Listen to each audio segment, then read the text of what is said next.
Welcome back. Well, I'm going to read these three notebooks, each of which contains a folk tale about a king.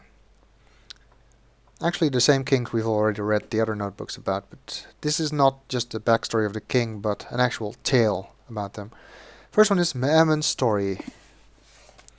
The story of Mammon, taken from book 21D, translation Nick, first draft.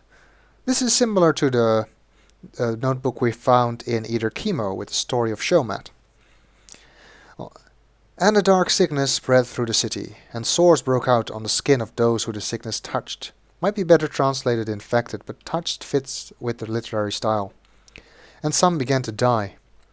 The sickness came from Yasif, where the large trees grew, and where the wood of Mammon was harvested. As it was, there was a great fear in the houses of all those who lived with Mammon close to them. And so great fear spread through the king's household, and though all those who worked in the halls of the guilds and those who looked over the city. And through all those, actually. Such fear overcame the minds of reason, and many began to flee the city and run to the other places that were available to them.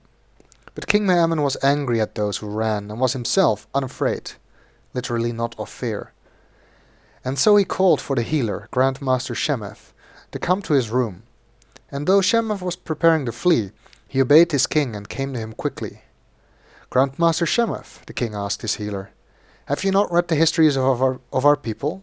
Have you not been instructed in the ways of those who led your guild in the generations before you?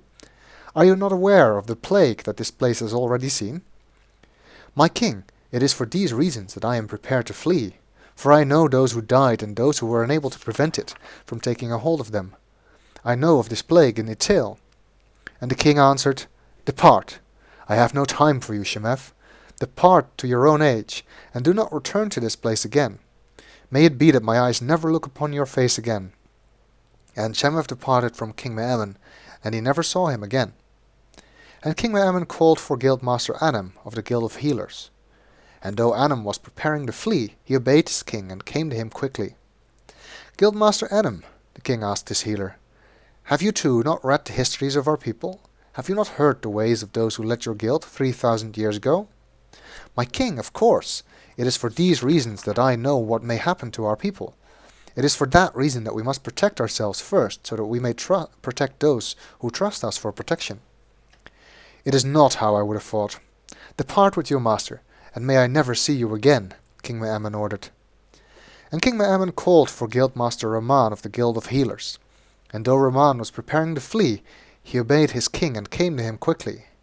Guildmaster Rahman, the king asked his healer, tell me that you have read the histories of our people and been instructed in the ways of your guild. Tell me you have heard of the destruction of the sickness that overcome our people 3,000 years ago. Of course, my king. It is for these reasons that we must bring the ancient books to another age, so that we may study our records and learn in the ways that we must fight. But to stay here would be suicide. It is as I would have thought.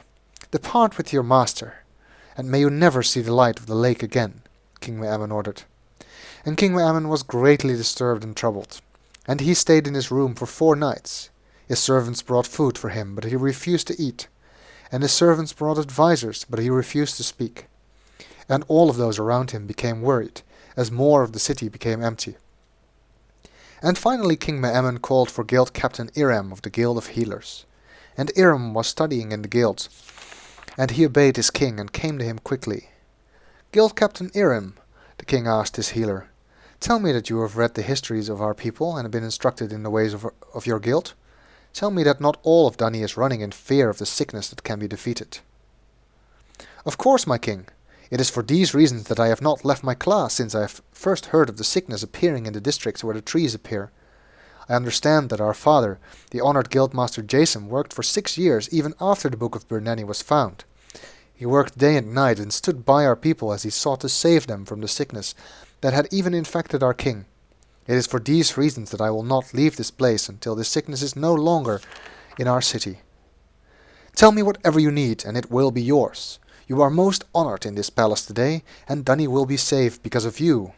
And King Mammon was filled with joy, and he ate from the food his servants brought him, and spoke with the advisers who came to speak.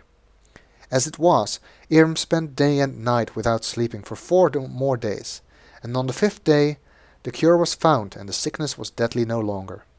And King Mammon gave the Guild of Healers to Irem, and he was known as Grand Master from that day forward. Shemeth, Enem, and Raman were restricted from the Guild of Healers, and never again allowed inside of it, or of the palace, or any of the king's dwellings and structures. And King Mammon ordered the surveying of a new section of the city to be called Neveril.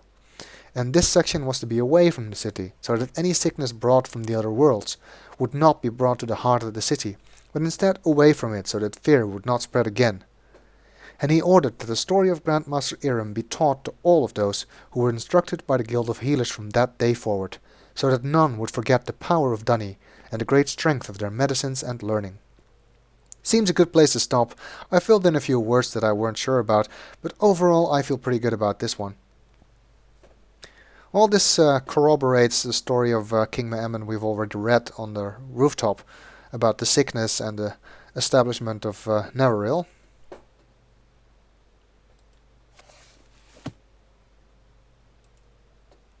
Kadri's story is the second one. The story of Kadri, taken from book 42b, translation Nick, first draft. Kadri loved his people, and the people of Dunny loved their king, for Kadri did well in the eyes of Yavo, and sought to serve those whom he led. In the 48th year of his reign, Kadri roamed the streets of Agura, and was greatly disturbed.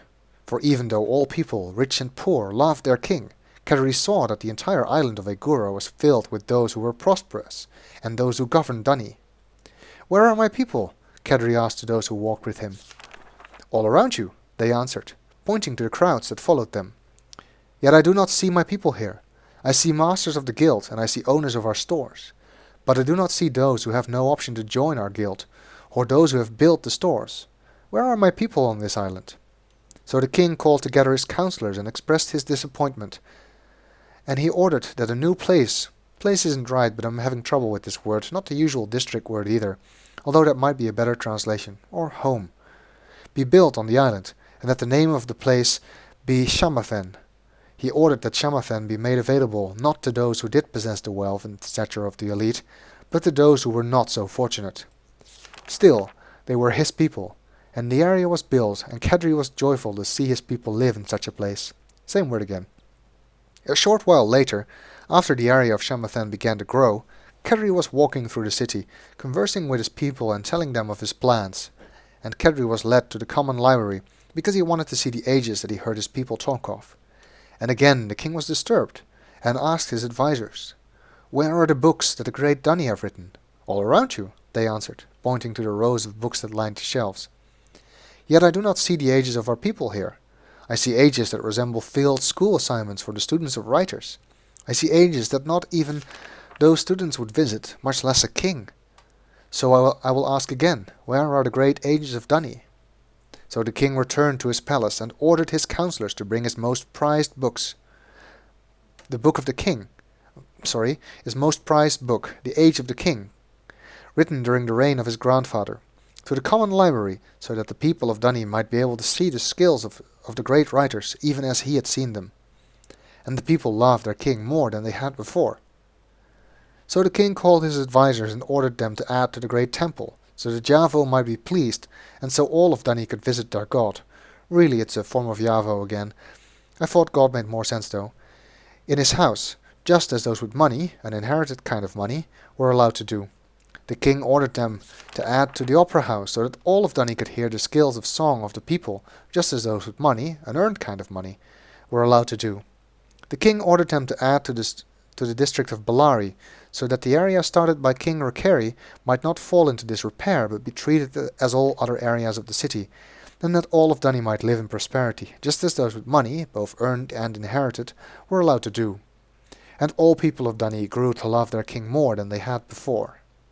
Some trouble spots here. Seems there were a few different kinds of money words. Might need help with those as well as the whole place thing. Well, another nice story. And we're pretty much out of time here, so I'll read the final notebook in the next video.